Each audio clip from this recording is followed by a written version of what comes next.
November 18, 1942. Henderson Field, Guadalcanal.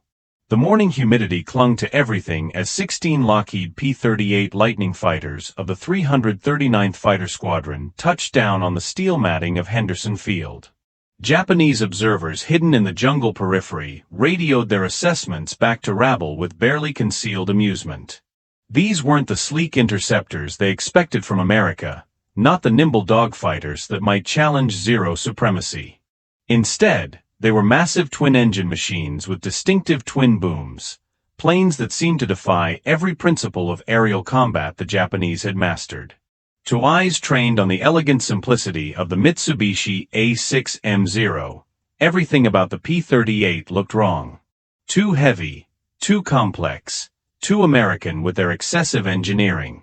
The Zero fighter had been refined to perfection through subtraction, every unnecessary gram removed, every component minimized, achieving supreme maneuverability through pure design. But the Americans had done the opposite: added engines, added weight, added complexity. Over at Rabble, headquarters of the Japanese Navy's 11th Air Fleet, these reports were met with satisfaction. The assessment seemed to confirm what they believed since Pearl Harbor. Americans relied on material excess because they lacked the warrior spirit that made Japanese pilots invincible. What none of them knew was that this moment would trigger the most profound transformation in Japanese naval aviation doctrine. In just 5 months, one impossible mission would systematically demolish every assumption about American capabilities. The rules of aerial supremacy were about to be rewritten, not in traditional dogfights, but in a new dimension of warfare the Japanese had never imagined. Long-range precision interception that would end with the loss of their most irreplaceable asset, their confidence. That dismissive attitude started months earlier, in August 1942, when Japanese intelligence first reported these strange new fighters in the Aleutian Islands. On August 9th, two P-38Es from the 343rd Fighter Group shot down a pair of Japanese Kawanishi H-6K flying boats, the first Japanese aircraft taken down by lightnings. But this distant action in the fog-shrouded Aleutians felt irrelevant to the main theater of operations. The initial Japanese intelligence assessment, distributed to fighter units in September 1942, reeked of institutional overconfidence. It claimed the twin-engine design showed America's preference for mechanical complexity over combat efficiency, and predicted the P-38 would be inferior to Japanese fighters in any situation requiring maneuverability. Among the officers reviewing these reports was Commander Minoru Genda, the tactical genius behind the Pearl Harbor attack. His assessment, recorded in official Navy documents, said, "The Americans, having failed to match our Zero with conventional fighters, now resort to unconventional designs. Every additional component is another point of failure." The Zero was born from a warrior philosophy: maximum results from minimum materials. These American machines represented the exact opposite. Early encounters only reinforced Japanese confidence.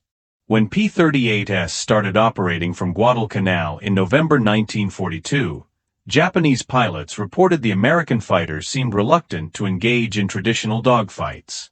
They saw this as fear, not tactics.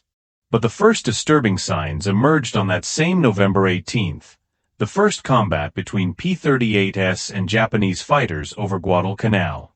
Pilots from the 339th Fighter Squadron, escorting Boeing B-17 bombers, claimed 3 Japanese aircraft destroyed.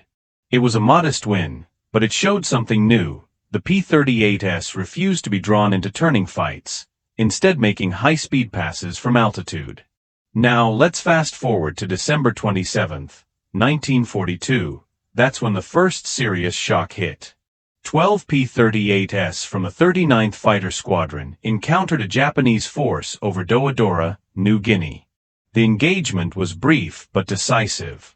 The P-38s held their altitude advantage, avoided maneuver combat, and destroyed multiple Japanese aircraft with minimal losses. After the war, captured entries from the Japanese Navy's 4th Air Group War Diary revealed growing concern.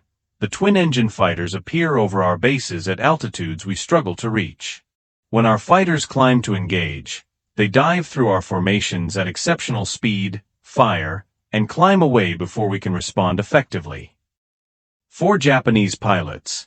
The most troubling part was that the P-38 seemed immune to their traditional tactics.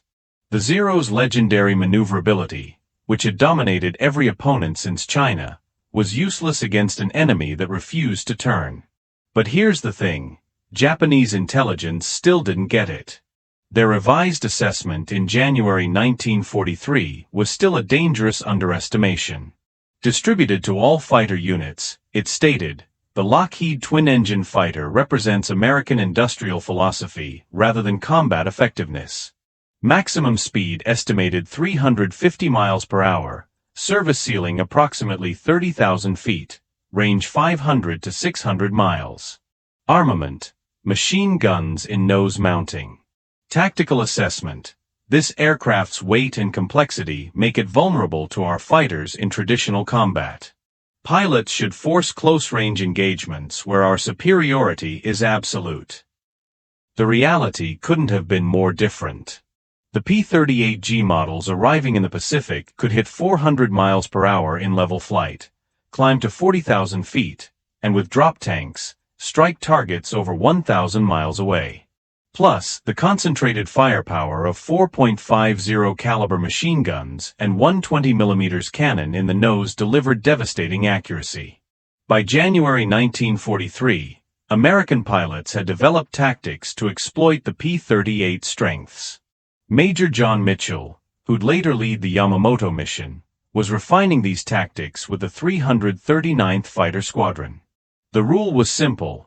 Never give up the energy advantage to dogfight with Japanese fighters. Then came the Battle of the Bismarck Sea, from March 2nd to 4th, 1943, a battle that should have shattered Japanese complacency.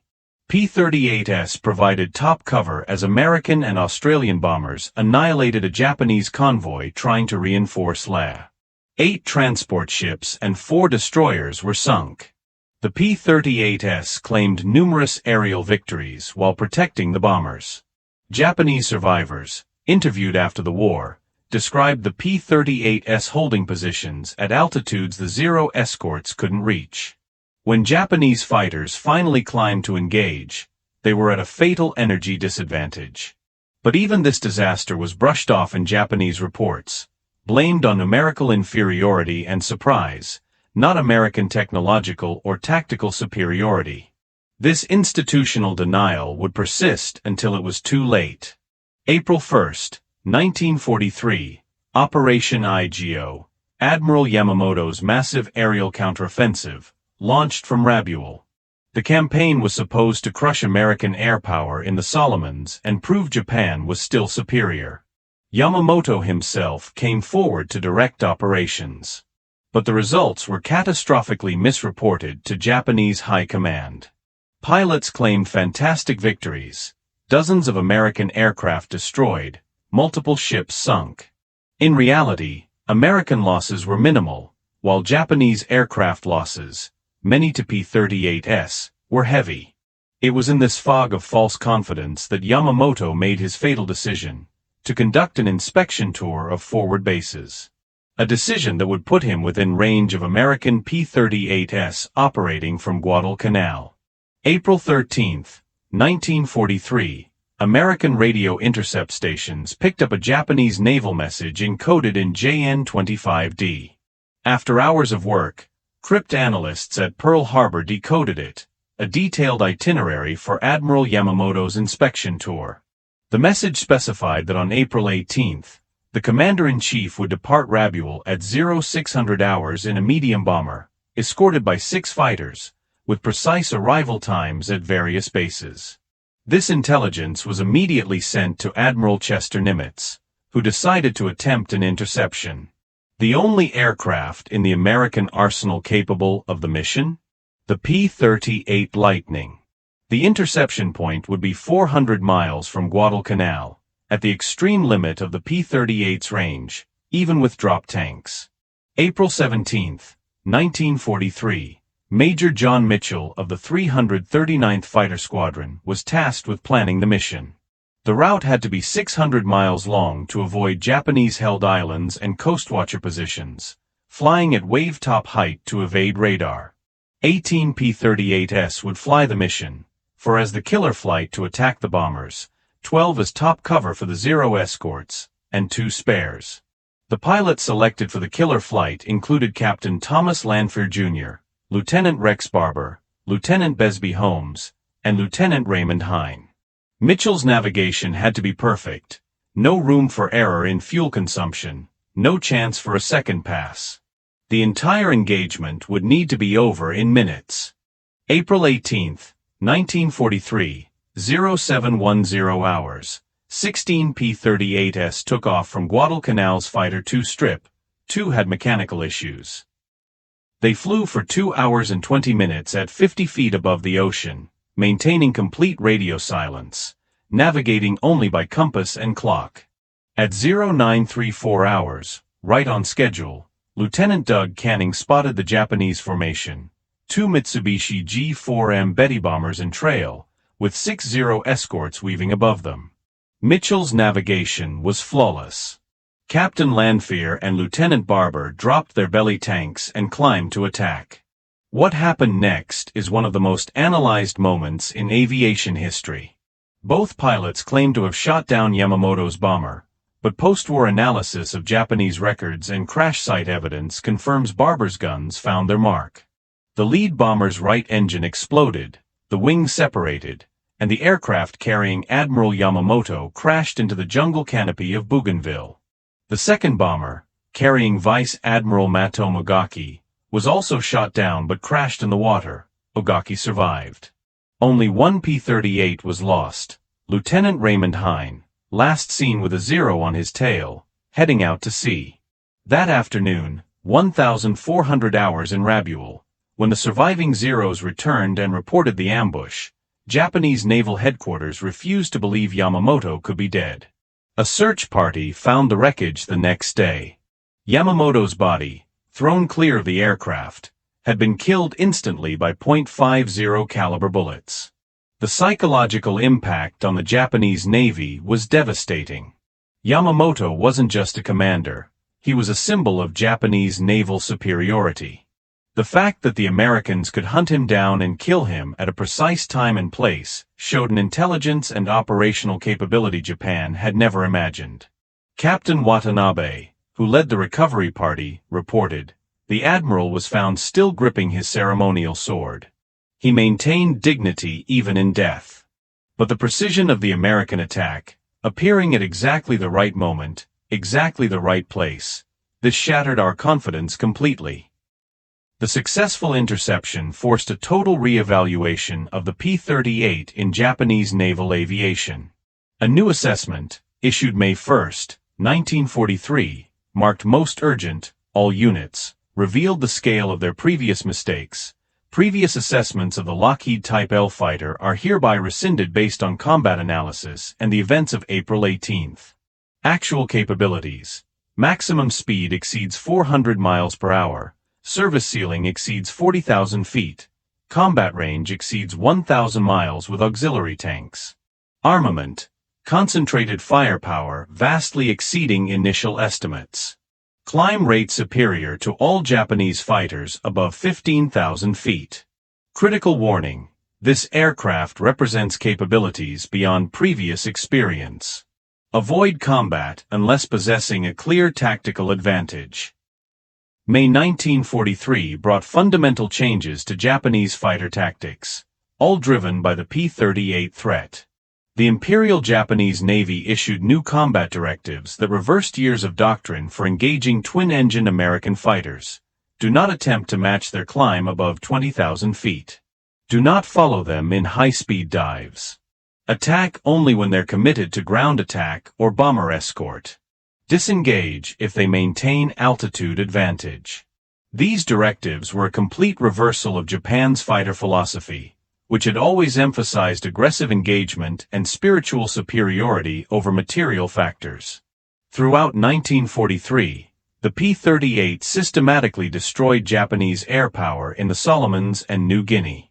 The toll on experienced pilots was catastrophic. Unlike American pilots, who often survived being shot down thanks to rescue operations and the P-38's ability to return on one engine, Japanese pilot losses were almost always fatal. By September 1943, most of Japan's pre-war trained pilots were dead. Their replacements, rushed through shortened training programs, lacked the skills and experience to compete with increasingly proficient American P-38 pilots. The numbers tell the story. In 1943, the average Japanese pilot had 200 flight hours before combat, while American P-38 pilots had over 400. After 10 missions, Japanese pilots had a 40% survival rate. American P-38 pilots had 80%. October 1943 brought another dimension of the P-38's superiority, its ability to escort bombers at ranges no Japanese fighter could match. B-24 Liberators, previously vulnerable to interception, now struck targets across Japan's defensive perimeter with P-38 escorts that could stay with them for the entire mission. The math was unforgiving. Each P-38 could escort bombers on 1,000-mile missions. The Zero's maximum combat radius, even with a drop tank, was 600 miles. That meant American bombers could strike from bases beyond Japanese retaliation range, while still having fighter protection. In 1944, Charles Lindbergh, flying as a civilian technical representative, arrived in the Pacific to teach P-38 pilots improved cruise control techniques. His method significantly increased the P-38's combat radius, some sources say by up to 30%. Lindbergh also showed pilots how effective the P-38 could be as a fighter bomber, teaching them to deliver bombs with precision while keeping fighter performance. This versatility widened the gap between American and Japanese capabilities even more. June 1944, the Battle of the Philippine Sea, known as the Great Marianas Turkey Shoot, showed just how completely the balance had shifted. While F-6F Hellcats handled most of the fighter combat, P-38s operating from land bases provided long-range cover and reconnaissance that helped orchestrate the slaughter. Japanese naval aviation, once the world's elite, was decimated. The few surviving Japanese pilots reported that American fighters, including P-38s, seemed to be everywhere, always with altitude advantage, always with superior numbers. Throughout 1944, American P-38 pilots in the Pacific competed in what they called the ace race. The stats are impressive. Major Richard Bong, 40 victories, all in P-38s.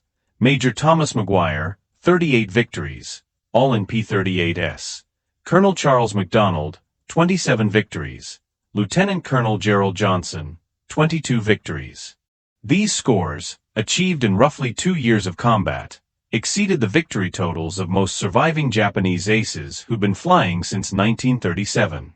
The P-38 had become more than a fighter, it was an ace-making machine. By 1945, Japanese naval aviation had effectively ceased to exist as a fighting force.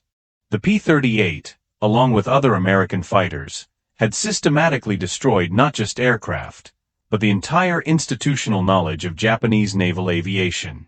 A post-war Japanese technical evaluation admitted they'd completely misjudged American engineering philosophy. The P-38 represented design concepts we fail to comprehend. Redundancy over simplicity. Twin engines providing survival capability. Energy tactics over maneuver tactics. Firepower concentration over dispersion. Multi-role capability over specialization. Pilot protection over weight savings. Every feature we dismissed as excessive proved decisive in actual combat. Let's look at the numbers that tell the full story of the P-38 in the Pacific. Total confirmed Japanese aircraft destroyed by P-38s, over 1,800, including Admiral Yamamoto's G-4M on April 18, 1943. Total P-38 production, 10,373 aircraft, with peak production over 400 per month in 1944. Total P-38 sorties in the Pacific, over 65,000, including fighter sweeps, bomber escorts, ground attacks, and reconnaissance. Average mission range, over 600 miles. Post-war Japanese assessments highlighted the Yamamoto mission's impact: devastating and irreversible morale damage, the loss of Japan's most capable naval strategist, and the realization that no Japanese leader was beyond American reach. The industrial reality was even more stark. While Japan struggled to produce 300 to 400 fighters monthly, all types combined, Lockheed alone built over 400 P-38s per month at peak production. Plus, America was mass-producing P-51 Mustangs, P-47 Thunderbolts, F-6F Hellcats, and F-4U Corsairs at the same time. More importantly, each American aircraft was built on assembly lines with consistent quality and continuous improvements based on combat experience. Japanese aircraft, increasingly built by conscripted labor with inferior materials, suffered from declining quality as the war went on. The pilot training gap was the most decisive factor. In 1944, American P-38 pilots went through 200-plus hours of initial flight training, 100-plus hours of advanced training, and 50-plus hours of P-38 specific training, over 400 total hours before combat. Japanese pilots? Just 100 to 150 total flight hours before combat, often less than 20 hours on their specific aircraft. They had no fuel for extensive training, and instructors were pulled into combat duty. The result was predictable. American P-38 pilots arrived with extensive training and joined squadrons with experienced veterans who passed on combat wisdom. Japanese pilots could barely fly in formation and were often killed on their first missions. The P-38's long range fundamentally changed Pacific strategy. Japanese planning documents from 1944 reveal how the P-38's reach constrained their operations. All fleet movements must account for P-38 reconnaissance and strike capability. Daylight operations within their range invite destruction. This restricts our operational flexibility to an intolerable degree. By 1944, the P-38's range covered most of the Western Pacific, meaning the Japanese Navy couldn't operate freely in daylight, forever altering the war's dynamics. By late 1944, the P-38J and L models had fixed every flaw identified in combat: improved engines, hydraulically boosted ailerons, better cockpit heating, and dive brakes made the Lightning superior in every performance category. Meanwhile, Japan struggled to keep producing the obsolete Zero, with no resources to develop or mass-produce more advanced designs. Late-war Japanese fighters like the N-1K-2J George and Ki-84 Frank were excellent, but they arrived too late and in too few numbers to matter. Post-war interrogations of surviving Japanese pilots revealed a complete shift in how they saw the P-38.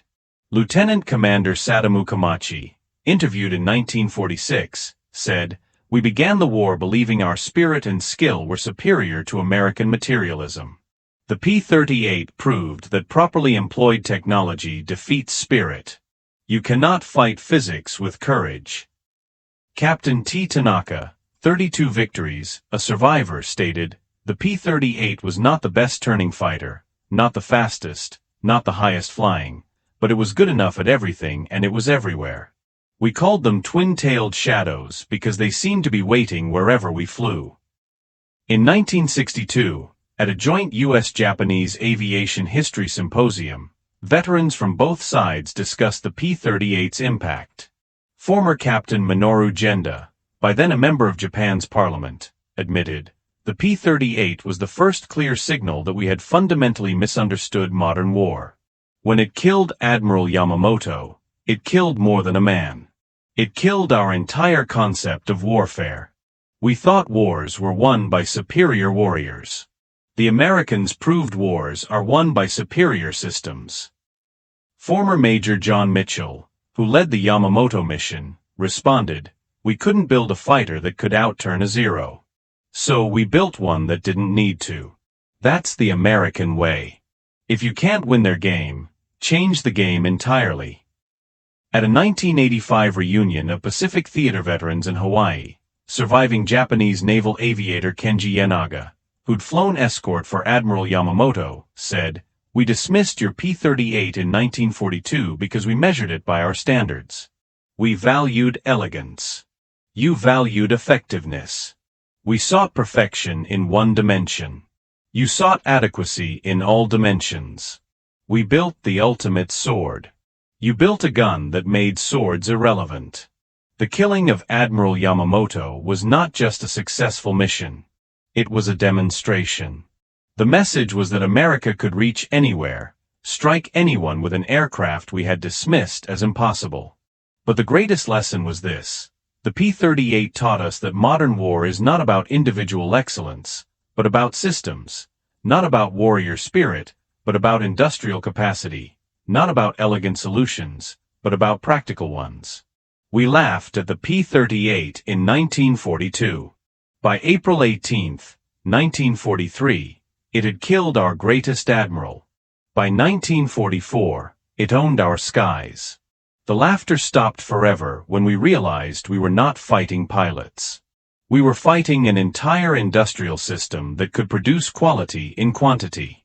To the men who flew the Lightning, you didn't just win a war. You changed how wars would be fought forever. Admiral Yamamoto's death on April 18, 1943, marked more than the loss of a brilliant strategist. It sealed the fate of Japanese naval aviation. The P-38 Lightning showed that American intelligence, planning, and technology could reach across vast distances to strike with surgical precision. The 16 P-38s that took off from Guadalcanal that morning carried more than guns and fuel. They carried the message that the age of industrial warfare had arrived. Wars would no longer be won by the courage of individual warriors, but by the capacity to produce superior weapons in overwhelming numbers, train pilots systematically, and use technology wisely. From November 1942, when Japanese commanders laughed at the awkward twin-boomed fighters arriving in Guadalcanal, to April 1943 when those same fighters killed their most important leader, to 1945 when P-38s roamed freely over Japan's home islands, the transformation was complete. The Japanese had laughed at complexity, only to discover it was sophistication. They'd mocked excess, only to learn it was abundance. They dismissed the P-38 as too American, too big, too complicated, too mechanical, only to find those very qualities made it perfect for the war America intended to fight. The laughter lasted 5 months. The consequences lasted forever. The P-38 Lightning didn't just shoot down Admiral Yamamoto on April 18, 1943. It shot down an entire philosophy of warfare. It proved that in modern conflict, the assembly line beats the samurai sword, the slide rule beats the warrior spirit, and industrial mathematics beats individual courage. They laughed at the P-38 Lightning until it shot Yamamoto from the sky. After that, the only sound was the drone of twin Allison engines carrying American power wherever it chose to go, whenever it chose to strike. The lightning had struck, and the age of the samurai was over. The American century had begun. The 16 P-38s that killed Yamamoto flew 435 miles from Guadalcanal, navigated by compass and clock, intercepted their target within 1 minute of the planned time, completed their mission in less than 10 minutes of combat, and returned with the loss of only 1 aircraft. This wasn't luck. It wasn't coincidence. This was American planning, training, and technology working exactly as designed. The Japanese commanders who'd laughed at the P-38 in November 1942 learned the hardest lesson of modern warfare: never mistake different for inferior. Never confuse complexity for weakness. And never laugh at the future when it arrives on twin engines, armed with American firepower and aimed by American intent. The P-38 Lightning had the last laugh, and it echoed across the Pacific until the rising sun finally set on August 15, 1945.